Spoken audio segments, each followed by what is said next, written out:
का बा बहनी? और भैया ठीक हो? हाँ बहनी ठीक बाटे, लेकिन तू यहाँ कहाँ आई गयू?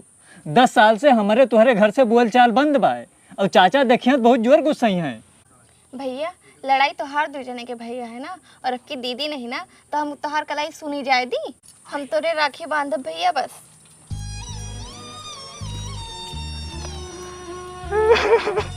का बा भैया?